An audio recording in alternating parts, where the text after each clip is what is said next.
there's some days where I struggle to hit live, but I hit live knowing that if I go live, it doesn't matter what game I'm playing. I could sit there. I mean, today I was in a queue for an hour and a half, and I sat there on my chatting screen, and everyone hung out.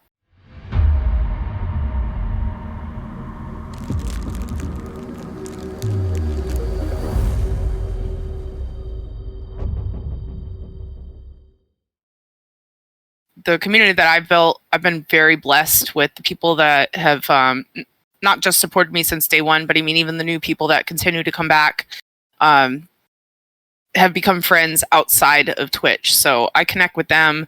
You know, we talk on Discord, or we message each other, you know, outside of just the Twitch, you know, chat circle, or we run through the Twitch circles together, and we'll all go watch the same streamers. Let's go hang out in OG's chat. Let's go hang out in Benfruit's chat. You know, let's go hang out in Lax's chat.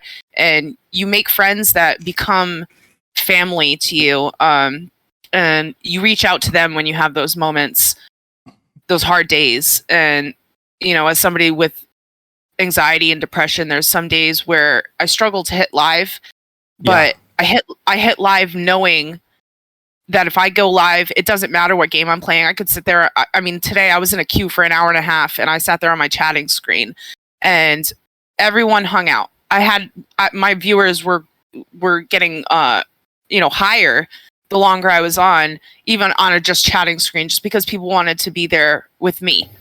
So those people continue to support me, and they continue to encourage me, and they're the reason why I continue to hit live. You know, like DayZ, yes, I love the game. Don't get me wrong. I will continue to hit live on this game. But it's more about the community that I've built. I call them my fam bam. It's more about that, you know, that and them and everything that they bring to me more than what I give to them as, you know, content. Because I mean, to be honest, I'm not really that great at the game. To be fair, I'm not really the best DayZ player. I'm really not. You know, I'm not out there PvPing everybody and you know, like getting to all the cool spots immediately, because I get lost and I tell people I follow my spirit. I follow my spirit. Sometimes I'll follow pigs or I'll follow deer. Like I don't know where I'm going half the time. But being there with my chosen family, that's the reason why I keep hitting live every single time. And I love them. That's one of the weird things, OG. As a streamer, you see people posting it all the time, especially on Twitter, about that struggle to some days hit the go live button. It's quite exhausting mentally doing a stream, especially if you're a high energy streamer, OG. Oh yeah, definitely. Like I had like the first few years I started streaming, I had that. And I've sort of just trained myself to think, well, I'm going to be playing DayZ anyway, so just hit go live and forget that chat's even there, or forget that the stream's open until somebody does come into the chat. It's the easiest way to go about it, really.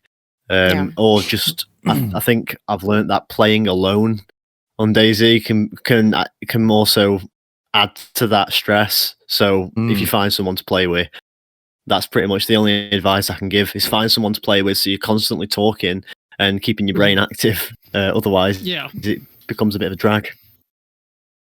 Yeah, I mean, some days, you know, I want to, like, I do obviously go for the, you know, whatever server is popular, you know, because I want to be on, I feed off interactions. So I obviously, I always go for the most full servers, you know, whatever the popular server is. Day one, for example, is like one I play on all the time. It's one runs well for me, and I enjoy the experiences I have on there. But then there's some days where I don't really care, and I just want to have fun with one person. And so I'll set up a run with like one of my close friends, and we'll go run an empty server, and we'll go play Deer Isle or something, for example. And, you know, we'll just have our interaction. You know, it's just the experience of having that fun partner to run with. Sometimes that's the most fun to me. So it doesn't even matter to me. You know, on the daily, you know, when I'm regularly streaming, obviously I'm wanting to create content. I'm a content creator. So I'm going for the servers that are going to bring me content, but I don't solely rely on that. Sometimes it's just like, hey, you and me, let's go on an empty server and have a laugh. Let's just have a laugh. You know, let's run around, be lost, have a laugh. It's easy, you know. But the anxiety does get to you sometimes, and yes, it is mentally taxing being a streamer. It really is, and I think that's one thing. Like the most pathetic thing, though, doesn't it? You know, from an outsider looking in, basically, you sit down at a computer and you play video games, and you say that's stressful, but it's especially when you do have a mental health condition like depression and anxiety, it eats away at you. And you know, there are some people, especially like I mentioned, some of the high energy blokes like Lax and that, they must be physically drained at the end of their streams, having to keep up that personality the whole way through it. You know, they might have just had the most shit day ever, and they've still got to get on and perform for their audience. Yeah, it's like being a dancing monkey sometimes. Like, you know, that phrase, that being like a dancing monkey. That's how I feel sometimes too, because I'm maybe not quite as high energy as someone like Lax, but I'm similar in that way where, you know, I'm very high energy on my stream, and you know, I'm always wanting to make people laugh, and I want to make everybody feel good.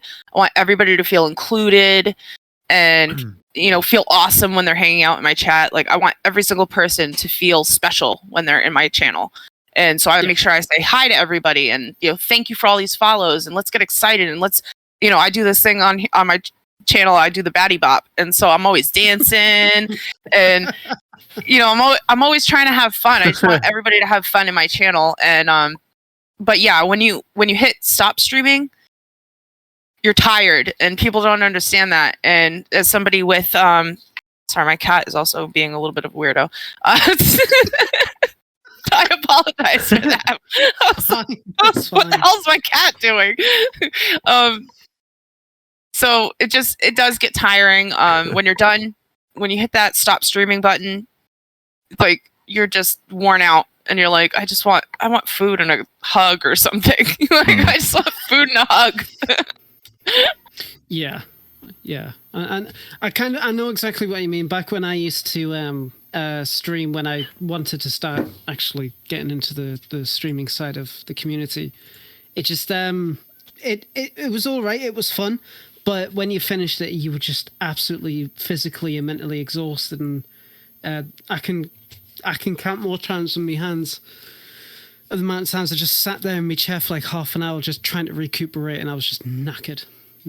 Had a snooze a couple of times. But yeah, I completely, I know exactly what you mean. It's just, especially when you do have that kind of like community at your back who enjoys your content and wanting you to continue doing more, it's more exhausting because you're trying to, I would assume at least, you're trying to do more to engage your community into your stream. And when that happens, it's like you get more invested, and as such, you get more tired.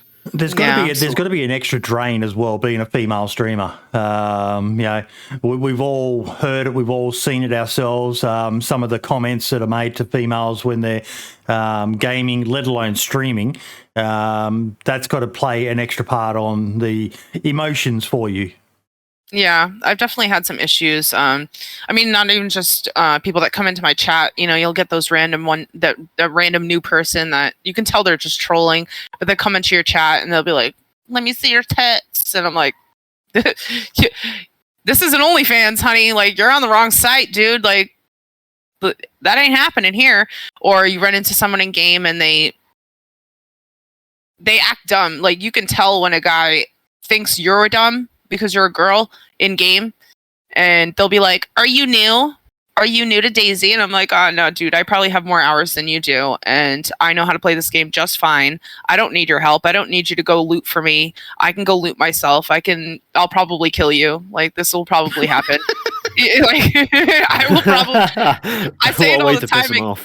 Yeah, I say it all the time in game. I'm like, they call me baddie. They don't call me nicey. Like, don't play with me, because I will probably turn on you at some point when you start to act like an idiot to me. Like, if you start to treat me like an idiot, I'm gonna turn on you. I'll let you be a dumbass. Like, go ahead, go loot everything. Go loot the whole town for me. That's fine. Go loot the whole town for me. I'm gonna turn on you after this because you've treated me like an idiot, and I know how to play this game, and I don't need your fucking help for it. Like, I don't need your help. And they always ask you, "Are you new? Are you new?" And I'm like, no, dude, no, I'm not. I hate that. Like it's so stupid. And we have a ladies Discord of DayZ streamers, and some of the stuff that I hear, like that we encourage each other quite greatly in there, because there's been times where one of us has been like, "Oh, this person said this terrible thing to me. I took a clip, but I don't know what to do." And we're like, report them. Because the more of those guys we report, the less of those guys that end up in the game. So don't allow them to beat you down. Don't allow them to treat you poorly. None of us deserve it. We don't deserve it as female gamers. It doesn't even matter if we're on stream. We don't deserve it as female gamers. We don't deserve it as streamers. We should be treated exactly the same as anybody that's on Twitch. Anybody. And I fear more for the future generation of female streamers and gamers. That's really why I'm so outspoken about it on my own channel, and why I've continued to be outspoken about it in any aspect, any platform that I have, because I have friends that have kids that game, females, little daughters, that are 8, 10, 13, and they want to get on Twitch one day. And I fear for them because of some of the things that I've been told, bend over, get back in the kitchen and make me a sandwich. I've been called oh, call me, get back to the kitchen, bitch, and stuff like that. It's disgusting. And I report those guys every time. And I'm never shy to clip it, report them, shame them. I don't like that, because I don't want to be, having this platform that I can make some change on and do nothing about it, and just like accept that that's just how it's going to be. Like, oh, I'm a girl gamer, so I'm just going to have to accept that. That's not how I'm going to roll. We talked a bit about it before the show, but I imagine one of the things that's made it very hard for you guys, you girls, is the hot tub meta on Twitch, and how it almost feeds into the worst of male behaviour by what's the word I'm looking for? Basically making women just a thing, not an actual person, and objectifying us. Objectifying, that's the word I was looking for. And the fact that Twitch is allowing it, for a while they're almost encouraging it, because it was bringing people to their site, and we all know that's an issue that Twitch has, is discoverability and getting new people to come to the platform. And then when they're seeing these scantily clad women bouncing around in hot tubs or dressed in lingerie doing unspeakable things to a microphone, then they see you, just a chick wearing a tank top, playing a video game, and they come in and they expect the same. And especially with the younger males who haven't matured enough, OG, this is it's feeding into the problem. Absolutely. Yeah, I think as well is like it's just I was saying the accessibility of it's ridiculous. Just like how easy it is to get onto Twitch if you're a young child. How easy it is. There's no restrictions. I mean, you can watch streams without even having to have an account on Twitch. And the other thing as well is like everyone who's ever streamed on Twitch, especially DayZ, will know how hard it is to get your views up or to get any recognition on Twitch at all. And they do, like, especially lately, they've done barely anything to help content creators on the platform who are small to grow at all. But they'll happily market a hot tub stream on the front page, happily. That's disgusting. Not a problem. Yeah. And the worst thing about it is that it's even content creators who have already got over half a million followers and who are already making a massive killing out of it. It's basically their career already. And they started off on games or by doing just chatting streams. And now they're doing it through hot tubs, and Twitch are marketing it. And it just makes no sense. It's got to make it hard for you girls, Batty.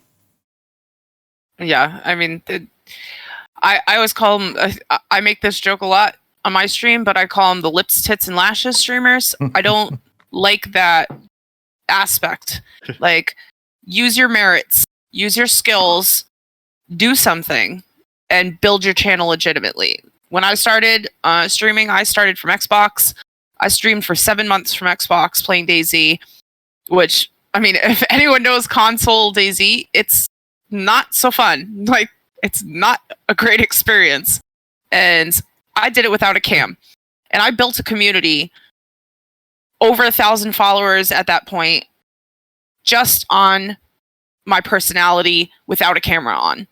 And that's what I wanted to do. I did it by choice because I could have afforded a camera. I had the money to buy a camera and I didn't want one. I wanted to just build my community up in a legitimate fashion for with people that actually cared, that wanted to be there because of me. And once I got a PC, I decided to add the camera because I know I have a reactionary face and I like the sound alerts.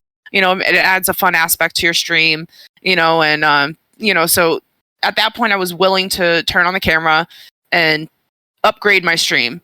But I didn't want to build my channel just being on like, oh, I'm a girl and maybe you'll think I'm cute.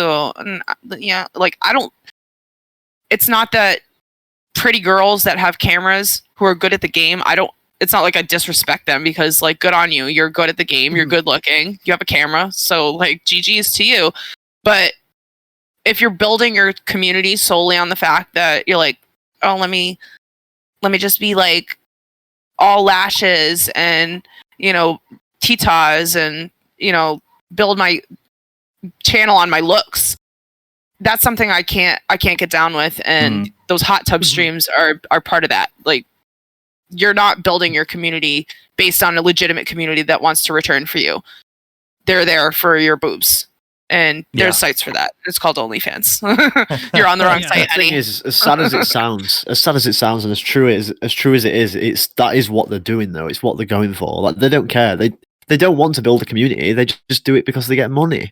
That's it. They just and that's the sad reality of it. And that's why it shouldn't be marketed because they're not doing it because they're excited about. Oh, I want. I've got no issue with getting that bag, but just do it somewhere else. Yeah, I mean, yeah, exactly. Twitch is a platform for people to play games and stream about their lives and create a positive community. But unfortunately, these certain streamers, they gain a lot of popularity. They get very large communities, and unfortunately, they bring in the money for Twitch. That's why they advertise. Twitch is going to continue to market them. It's going to continue to market to them, and it's quite sad, really, when, like you said, you know, there's people who have spent a long time building up their channel, building up their community, building up themselves on merit, and then you got this random lass who just comes in and just does it all in a few months simply because they wear barely anything like that and they talk really close to a microphone, and it's like, just get off the to say it brutally, get off the fucking platform. Go to OnlyFans, as you say. Exactly. I mean, they make other sites for that. But they're using Twitch as an entry-level drug almost. You know, for want of a bad analogy, but they use Twitch it's like the devil's lettuce on the way to heroin or something. Yeah, they use Twitch to capture people and stop they being promote creepy, their guys. OnlyFans, and it's us funding it. Yeah. See, as Mark said there in chat, it's like, if the money is there, Twitch don't care. Exactly. And that's they just want their dollars. It just adds an extra challenge for you women, which really sucks. It really does suck. Those of us that really enjoy gaming, like, I love gaming, and it's not even just while I'm streaming. You know, if I'm not streaming, I'm still playing games. I mean, currently I've been playing through all the Gears of War games. You know, I've beat like 4 of them now.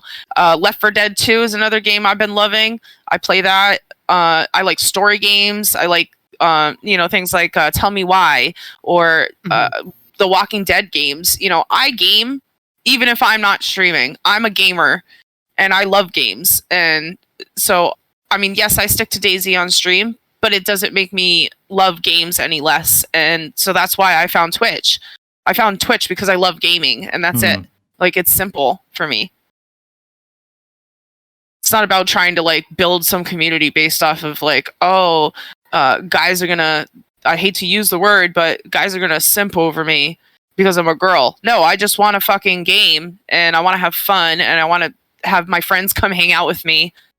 Like, it's like sitting on the couch with your friends. You know, that's how I consider Twitch to be. It's like when I hit live, it's like sitting on the couch with my friends, all around the world, and we all just get to enjoy time while I game.